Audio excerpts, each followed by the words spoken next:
583 Franklin Avenue, although I'm moving right now because my landlord would like to move back into the house as his vacation rental. It's incredibly hard to find affordable housing here. I work 2 jobs. I oppose the Enhanced Enforcement Zones ordinance. The ordinance clearly targets a specific population, since the stated problem and all the rhetoric around it has focused on people living on the streets. The unhoused are human beings. They're our neighbors, they're citizens, they're your constituents. If you treat them with kindness and respect, they might be more likely to treat you with kindness and respect instead of the behaviors that you're observing. I am downtown quite often, and while I know that there are issues with people, I would like to reiterate that folks have mental illness challenges and addiction challenges.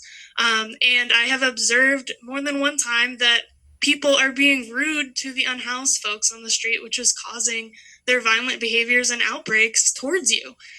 They don't feel respected, and we've established downtown as a hostile place where there's no spaces for them to sleep and live where they are respected and have dignity. The ordinance targets additional policing to threaten, detain, and limit the movement of unhoused people. This is incredibly unacceptable in the midst of a housing crisis, which is directly leading to this problem, an increased presence of people living in cars and outside in Astoria. I just want it on the record, I'm incredibly disappointed and ashamed of the city that we're sitting around talking about this during a housing crisis and a rise in inequality and authoritarianism in this country. The city is considering measures to crack down on homelessness during this time. Like 2025, like you're gonna look back and we will have been focusing on this instead of focusing on affordable housing and helping folks and increasing services and access.